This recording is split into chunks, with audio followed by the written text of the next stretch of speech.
प्रार्थना का। अब सवाल कई लोगों में ये है, कब से मैं प्रार्थना करूं?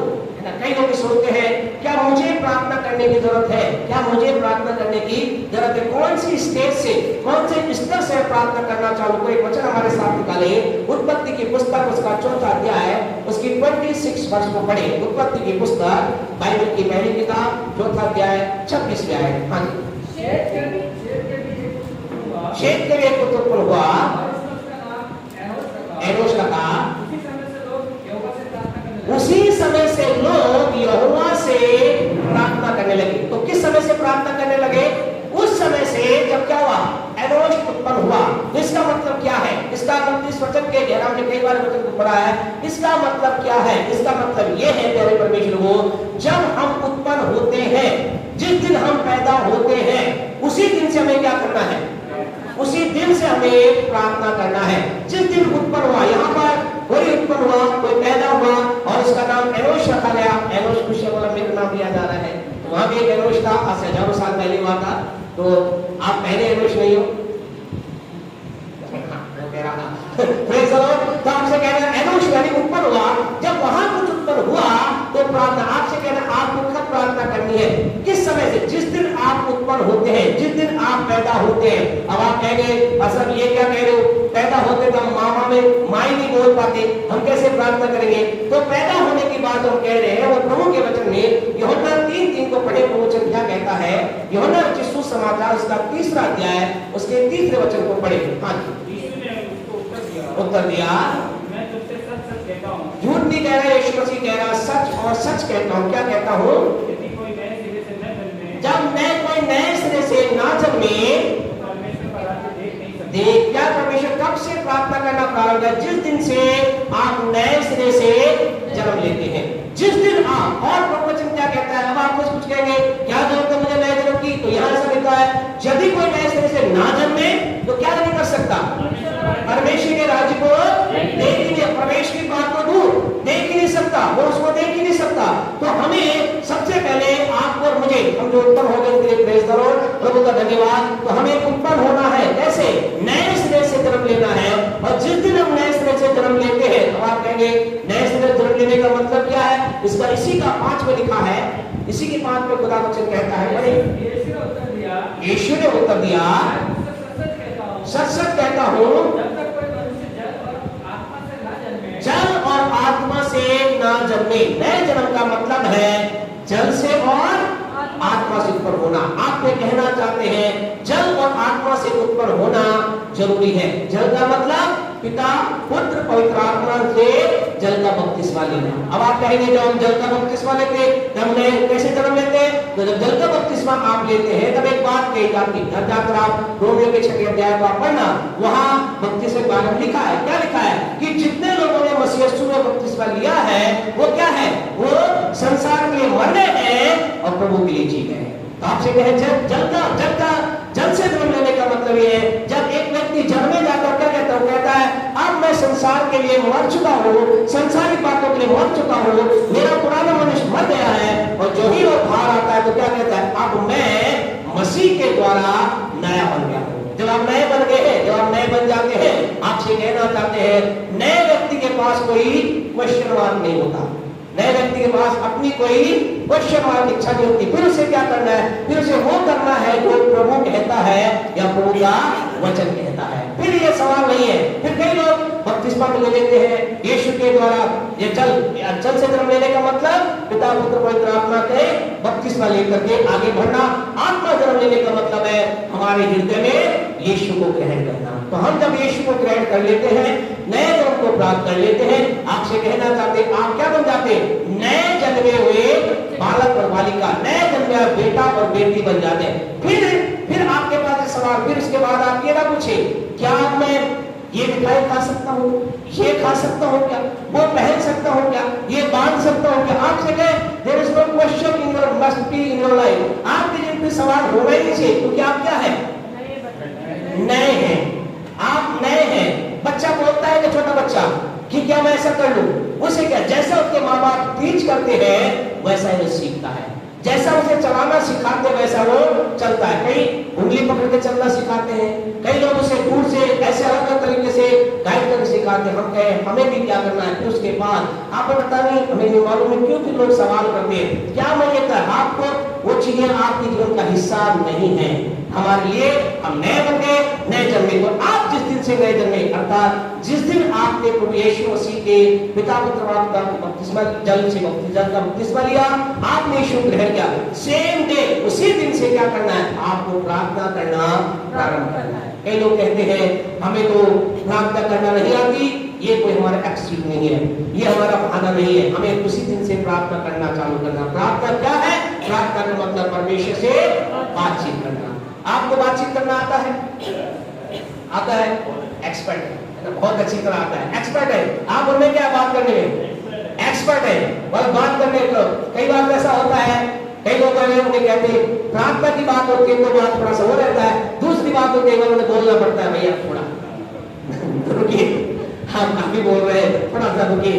आपसे कहे हमें बोलना आता है, या कोई ऐसा है जो बोल नहीं सकता, बेटा रोहित है उसके लिए हम दुआ कर रहे हैं, उसके दोस्त लक्ष्मण के लिए प्रार्थना कर रहे हैं, आपको बच्चे रोहित के लिए, हमारे भाई क्या नाम है, गौतम जी के रिश्तेदार बच्चा है, वो एक संडे आया, आपसे कहे हम सीखे कई बार, हम कहे आनंद आ गया बच्चे जीवन को देखकर, हम सीखे कई बार। परमेश्वर चाहता है कि हम क्या करें, आत्माओं को बचाएं। वो एक संडे आया, दूसरे संडे अपने दोस्त को लेकर आया, उसे क्या समझ में आया क्या नहीं समझ में आया मालूम नहीं, लेकिन हम विश्वास करते हैं उसे कुछ अंदर से लगा होगा कि यहाँ कुछ है जो मेरे लिए काम कर सकता है, मेरे दोस्त के लिए भी काम करेगा। और हमने कहा हम विश्वास करते हैं भाई बहुत जल्दी, वो तो समझता है कि हमने भाई होगा, हम विश्वास करते हैं वो दोनों मुक्त भरी स्कूल में पढ़ते हैं, हम विश्वास करते हैं पूरा स्कूल यहाँ आने जा रहा है, जुबान खोलने जा रहे हैं, भाई पहले के काम खोलने जा रहे हैं। आपसे कहे कई बार हमें ऐसे लोगों से हम कहे जो 2 दिन से सीखे, आज सवाल मेरे लिए, आज सवाल आपके लिए, हमें कितने सालों में हम कितने लोगों को लेकर के आए, हम कहे हमारा एक कर्तव्य हमारा काम है। जिस पहले हमने लास्ट से बताया था सेल के बारे में, मैंने अच्छी तरह याद रखते हैं, सेल साड़ी की सेल, पहले भाई लोग क्या करते हैं शर्ट की सेल, हम बताते हैं। तो यहाँ क्या है, यहाँ आनंद जीवन की सेल लगी हुई है, यहाँ आशीषों की सेल लगी हुई है, यहाँ भरपूरी की सेल लगी हुई है, तो बताए। और अद्भुत बात है उस सेल में भी कुछ क्या करना पड़ता है, कुछ देना पड़ता है, होता थोड़ा है, 500 वाली चीज 200 मिल जाती है लेकिन देना पड़ता है। लेकिन अद्भुत बात है यहाँ कुछ देना नहीं पड़ता है, मिलता है। हालेलुया। हमें और आपको उस दिन से, जिस दिन से हम प्रभु को जाने, उस दिन से क्या करना है, मुझे आपको प्रार्थना करना प्रारंभ करना है। सेकंड थिंग, कब हमें प्रार्थना करना है, इसके अंदर ऐसा लिखा है जब एनोश का जन्म हुआ, क्या लिखा गया वहां 4:26 में, उत्पत्ति 4:26 में क्या लिखा है कि शेत के भी एक पुत्र उत्पन्न हुआ। उत्पन्न, अगली बात आपको कल उत्पन्न, जब चीजें उत्पन्न हो, अर्थात जब आपके जीवन में आशीष आए। कई बार ऐसा होता है हम आशीष को प्राप्त करते हैं और आशीष के कई लोगों के ऐसा होता है, आप ऐसे नहीं, आप बहुत शानदार है। कई लोगों जिनके सामने देखा है कि क्या करते हैं, आशीष से पहले प्रार्थना ही प्रार्थना, प्रार्थना ही प्रार्थना, आशीष आने के बाद थोड़ा सा गिरोने का होता है, दिक्कत होते हैं। मीटिंग में पहले तो क्या है, पहले आशीष से पहले क्या है, सारी मीटिंग में फिर 1 मीटिंग, 2 मीटिंग, 3 मीटिंग कम, और फिर कई बार ऐसा होता है बड़ी मीटिंग कम। लेकिन मेरा वैसे नहीं है, मेरा वैसे नहीं है। हमारे अंदर भूख है कैसे ज्यादा, आपसे कहें हमारे दूसरी हमें कब प्राप्त हो जाए, हमारे दिन में आशीष आए। आपसे कहें हमारे दिन में आपने आशीष पाई है, भाई है। अगर हम कहें कितने लोग हाथ में उठाना, कितने लोग हैं, आप सब अपने दोनों हाथ उठाए, आप कहेंगे बस साहब हमने तो मांगने से ज्यादा पाई है। हालांकि ऐसा ही था ना, हम सब की दुआई तो है, हमने मांगने से ज्यादा पाई है, हमने जो कुछ खुदा से उससे ज्यादा मैंने आपने पाई है। जिन लोगों को नहीं मिली, आपसे कहें आपकी जब आशीष आ रही है, ऑन द वे, रास्ते में है, डिलीवर हो चुकी है, रास्ते में है। देखते हैं आज ऑनलाइन बड़ा चल रहा है, ऑनलाइन बड़ा बिजनेस चल रहा है। हम क्या बुक करने के बाद कुछ चीज आपने बुक कर दी, हम तो बाइबल ज्यादा मंगाते हैं, बाइबल तो बुक कर दी, क्या देखते इसको देखते कहाँ है, डिलीवर हो गई है, ऑन द वे है, ट्रैकिंग ट्रैक करके देखते कहाँ तक पहुंची। आपसे कहे आपकी आशीष नहीं है, ऑन द वे है, बस ग्रहण करने वाले हैं। तो आप चिंता ना करें, लेकिन आशीष प्राप्त करने के बाद भी क्या करें, आप प्रार्थना करें। तीसरी बात, हम कब प्रार्थना करें। एक और ये सारी बात हुई, ये 4थे अध्याय की बात है। 5वें अध्याय का थोड़ा सा काम हुआ। 6वें और 7वें अध्याय के अंतर्गत उत्पत्ति क्या हो गई, किस परमेश्वर के सामने विचार आ गया, मुझे नष्ट करना है। 8वें और 9वें अध्याय परमेश्वर ने क्या किया, सारी सृष्टि खत्म किया, नई उत्पत्ति होती है, 8 लोग पैदा होते हैं, सारी बातें होती है। लेकिन इसे 6 और 11 के बीच में कहीं भी कोई प्रार्थना की बातें नजर नहीं आती। इसका मतलब ये नहीं प्रार्थना नहीं, प्रार्थना वहां चल रही थी। लेकिन उसके बाद 12वें अध्याय को मेहरबानी से निकाले, आखिरी वचन पढ़कर हम बंद करेंगे। 12 का 8 पढ़े, क्या कहता है। हाँ जी, फिर वहां से आगे बढ़कर हाँ जी, वह उस पहाड़ पर आया, हाँ, जो बेतेल के पूर्व की ओर है, हाँ जी, और अपना तम्बू उस स्थान में खड़ा किया, हाँ जी, जिसके पश्चिम की ओर तो बेतेल, हाँ जी, और पूर्व की ओर ए है। वहां भी उसने यहोवा के लिए एक वेदी बनाई, यहोवा के लिए एक वेदी बनाई, और यहोवा से प्रार्थना की, और यहोवा से प्रार्थना। कौन प्रार्थना कर रहा है, किसके बारे में, अब्राहम के बारे में। क्यों उसने प्रार्थना की, आपको मालूम क्यों प्रार्थना की। अगर 12 के 1 से 3 आप पढ़ोगे तो आपको पता चले क्यों उसने प्रार्थना की। परमेश्वर उससे क्या क्या बड़ी बड़ी प्रतिज्ञा की। परमेश्वर ने क्या कहा, मैं तुझे आशीष का मूल बनाऊंगा, मैं तुझे बरकत दूंगा, तेरे नाम को महान करूंगा, जहां तू जाएगा आशीष पाएगा, जो तुझे आशीष देगा वो आशीष पाएगा, जो तुझे कोसे वो उसे मैं श्राप दूंगा। भूमंडल के सारे कुल क्या तेरे द्वारा आशीष पाएंगे। आपसे कहना चाहते हैं, आप परमेश्वर की प्रार्थना के साथ वचन को पढ़ते हैं, परमेश्वर की प्रतिज्ञाओं को प्राप्त करते हैं। परमेश्वर आपसे वायदा करता है, परमेश्वर आपको आशीष का वायदा करता है, परमेश्वर आपको भरपूरी का वायदा करता है, परमेश्वर आपको बढ़ोतरी का वायदा करता है, परमेश्वर आपको उन्नति का वायदा करता है। लेकिन याद रखिए, परमेश्वर की मात्र बोली बहन को सारी आशीषें बात तो ये होगा। कितनी आशीषें बोली परमेश्वर ने, 7 आशीषें बोली, 7 ब्लेसिंग परमेश्वर से बोली।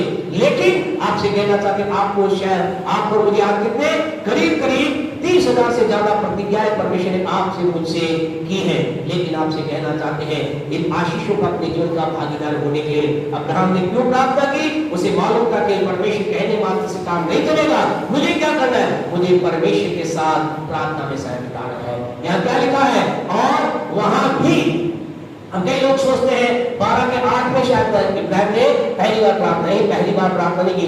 भी का मतलब क्या है, वो वहां भी उसने एक वेदी बनाई। इसका मतलब इससे पहले भी उसने प्रार्थना की, उसने परमेश्वर के लिए वेदी बनाई, परमेश्वर के लिए जगह अलग की, परमेश्वर ने एक स्थान अलग किया, परमेश्वर के लिए समय अलग किया। आपसे कहना चाहते हैं, आपके जीवन के अंदर परमेश्वर जितनी प्रतिज्ञाएं की हैं, प्रतिज्ञाएं कई बार आप जब वचन पढ़ते हैं तब प्राप्त होती है, कई बार प्रतिज्ञाएं को अपने दासों के द्वारा आपके जीवन में रिलीज करते हैं, कई बार भविष्यवाणी के द्वारा प्रतिज्ञा आपके जीवन में आती है, कई बार आप सपने में होते कोई प्रॉमिस को आपसे करता है। यस, अगर आपसे नहीं किया पाने वाला जरूर करेगा, आमीन। लेकिन आपसे कहें जो प्रतिज्ञा आपके पास आती है, वायदे आपके पास आते हैं, उसको अपनी लिए भरपूरी को देखने के लिए आपको प्रार्थना करना है। और आपसे कहें जितनी आप प्रार्थना करेंगे, आपकी प्रार्थना की सफर में भरपूरी इस बात को निर्भर करेगी कितनी जल्दी आप आशीष के भागीदार हैं। प्रार्थना, दूसरे शब्दों में कहें, प्रार्थना आपकी मेरी आशीष को जल्दी लाने में काम करती है। और स्पष्ट बोले, प्रार्थना आपके मेरी जीवन, प्रार्थना क्या करती है, आपकी मेरी आशीष को तेज कर देती है, स्पीड लगा देती है ना। जैसा कि आप देखते हैं किसी से धक्का लगाया या गाड़ी है, क्या होता है, एक्सीलेटर आप दबाते क्या होता है, गाड़ी क्या करेगी, आगे रुकेगी। गाड़ी चलाने वाले जानते हैं क्यों, क्या होगी, भागेगी। तीसरे गियर, चौथा गियर, गियर बदलेंगे और आप एक्सीलेटर दबाएंगे, क्या होगा, जितना आप एक्सीलेटर दबाएंगे, रेस दबाएंगे, उतनी तेज गाड़ी भागेगी। तो गाड़ी को आप धीरे लगाए, हमारे साथ शशि बैठ कर हमेशा बोलती है